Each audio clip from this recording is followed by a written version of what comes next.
अंगूर अड्डाए जनूबी वज़ीरिस्तान, वहाँ पर तो ये अफ़गान ये इल्ज़ाम लगा रहे कि तकरीबन 30 किलोमीटर तक पाकिस्तानी फौज अंदर गई है। वो कहते हैं कि अफ़गान तालिबान जो हुक्मरान है वो इस पर खामोश है। मैं समझता हूँ कि अफ़गानिस्तान की जो सूरत हाल है वो दिन ब दिन गंभीर होता जा रहा है। ये लड़ाई झगड़ों से कुछ नहीं होगा, इससे मज़ीद अफ़गानिस्तान में दुश्मन पैदा होंगे।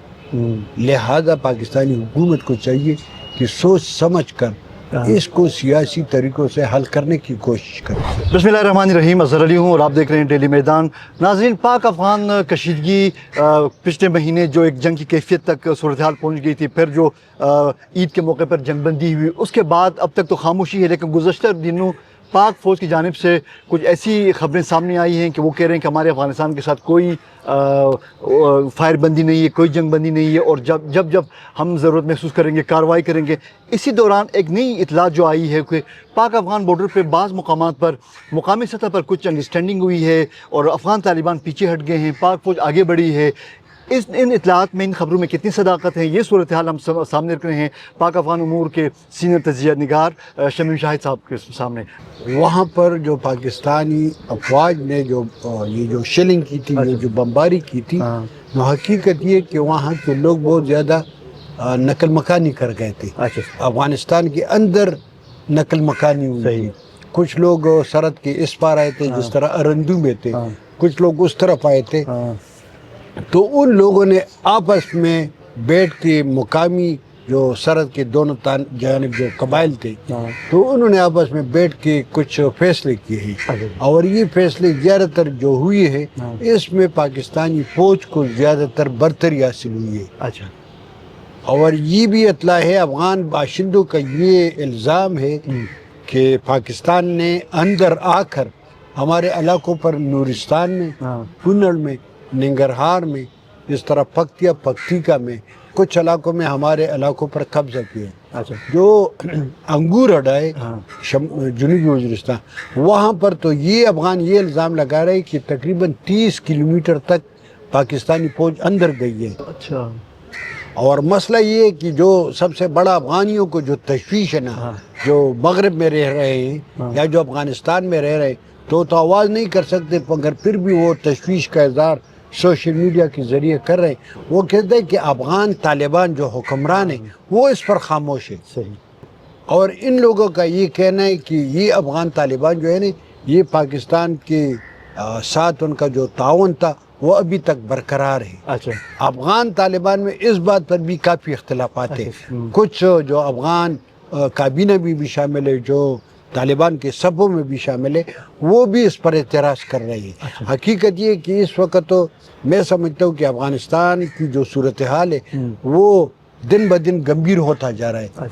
और बहुत ज़्यादा जो पाकिस्तानी सियासतदान है, जिस तरह महमूद खान चकजई ने चंद रोज़ पहले कहा था, और उसने भी इसकी ये जो इत्तलात है इसकी तस्दीक की है। उसने कहा कि अफ़गानिस्तान को कब्ज़ा करना आसान है, 3 दिन में वो कहता है कि पाकिस्तान अंदर जाएगा, कब्ज़ा कर लेगा। मगर ये कि फिर अगर अफ़गानिस्तान में पाकिस्तान अंदर फंस गया तो फिर क्या होगा? सही, फिर क्या होगा? फिर मतलब उसका कोई इन्होंने कोई मनसूबाबंदी की है। और मेरे ये ख्याल है, मैं समझता हूँ कि कुछ जो बैनुल-अक़वामी सतह पर जो पहले से जो साजिश है या जो अमेरिकन न्यू वर्ल्ड ऑर्डर है या अमेरिकन इदारों की जो पॉलिसी है, उसके तहत तो उनकी भी कोशिश है कि किसी तरीके से पाकिस्तान और अफ़गानिस्तान के दरमियान जंग जो है ना वो तूल भी पकड़े। अच्छा, और मज़ीद इसमें इजाफा भी हो। अच्छा सर, तो ये जो सूरत हाल क्योंकि अफ़गानिस्तान और पाकिस्तान की जंग के बगैर वो ईरान में अपना जो गेम है उसको मुकम्मल नहीं कर सकते। शमीर साहब, अफ़गान तालिबान का जो डिफरेंट लाइन के हवाले से उनके एक मौक़िफ़ था कि वो उसको भी मानने के लिए तैयार नहीं थे, और अभी जो नई जो डेवलपमेंट है, जो आप बता रहे हैं कि अफ़गानों का जो एक मौक़िफ़ या इल्ज़ाम है कि पाकिस्तान ने बाज़ मुकामात पर 30 किलोमीटर तक अंदर दाखिल हो चुका है पाकिस्तान, तो ये जो डिफरेंट लाइन का इशू क्या है वो पस मंज़र में चला जाएगा? वो पस मंज़र में तो नहीं चल सकता। ये तो माजी में भी हुआ है। माजी में भी मतलब अगर आप देख रहे थे कि 92 में जब अफ़गान افغانستان میں ڈاکٹر نجیب کی حکومت ختم ہو گئی ہاں۔ تو بہت سے علاقوں میں یہ اندر گئے تھے، اچھا ٹھیک ہے، ہاں۔ مگر اس کے باوجود بھی اگر یہ اندر گئے تو پھر بھی وہ ڈیورل لائن کا جو متنازع مسئلہ ہے نا ہاں۔ وہ جو کہ تو رہے گا، اچھا۔ کیونکہ افغان لوگ اس کو نہیں مانتے، اچھا افغان لوگ اس کو نہیں مانتے۔ کل زلمے خلیلزاد کا ایک بیان آیا ہے ہاں۔ کہ پاکستان اس میں فریق ہی نہیں ہے، اصل مسئلہ تو برطانیہ اور افغانستان کا تھا، برٹش انڈیا اور افغانستان کا تھا۔ یہ جو ڈیورل لائن کا ایشو یہ ان کے درمیان ہوا تھا۔ صحیح۔ اصل میں بات یہ ہوئی تھی کہ اس کے بعد جب پاکستان بننے سے پہلے افغانستان کی حکومت کو یہ جو علامہ اقبال صاحب گئے تھے وہ وہاں پر گئے تھے، وہ نادر شاہ سے ملے تھے، اچھا ظاہر شاہ کے والد سے، جی اور ان کو کہا کہ اگر آپ برٹش انڈیا کے اتحاد میں شامل ہوتے ہیں تو ہم مطلب یہ جو خیبر پختونخوا کا موجودہ علاقہ ہے، کچھ بلوچستان کے علاقے بلکہ جہلم تک کے علاقے، یہ ہم افغانستان میں شامل کرنے کے لیے تیار ہیں، اچھا ٹھیک ہے۔ جب انہوں نے نہیں مانا تو اس کے بعد یہ ڈیورل لائن کا جو نہیں، اس کے بعد پاکستان ڈیورل لائن تو پہلے ہوا تھا، تو اس کے بعد پاکستان اور اس کا بھی مسئلہ ہے۔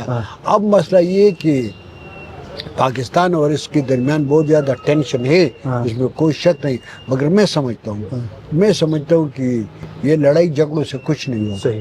اس سے مزید افغانستان میں دشمن پیدا ہوں گے، لہذا پاکستانی حکومت کو چاہیے کہ سوچ سمجھ کر اس کو سیاسی طریقوں سے حل کرنے کی کوشش کرے، سیاسی ڈیلیگیشن ان سیاسی لوگوں کو بھجوا دے جو افغان معاشرے میں قابل قبول ہیں، قابل قبول ہوں گے، اثر انداز ہوں گے، تب مسئلہ حل ہوگا۔ شمیم صاحب مختصراً یہ بھی بتا دیں کہ اس وقت تو یہ بارڈر کی کیفیت ایک طرف رکھیں تو افغانستان کے اندر جو پاک فوج جو کارروائیاں جو کچھ ہفتے پہلے ہو رہے تھے وہ ٹارگیٹڈ آپریشن ابھی بھی ہو رہے ہیں یا وہ نہیں، وہ ہو رہے ہیں، جب جگہ بار ہو رہے ہیں، اور اس میں مطلب بہت زیادہ افغان، یہ مطلب ٹھیک ہے اس میں پاکستانی حکام کے دعوے اپنی جگہ، مگر اس میں سویلین جو ہے نا کولیٹرل ڈیمیجز، اس میں اسپتال بھی ڈیمیج ہوئے ہیں کنڑ میں، اور اسکول بھی ہوئے، یونیورسٹی بھی ہوئی ہے، اس میں مطلب مختلف علاقوں میں جو اطلاعات ہیں نا اس میں سویلین پاپولیشن کو زیادہ نقصان ہوا ہے۔ اچھا سر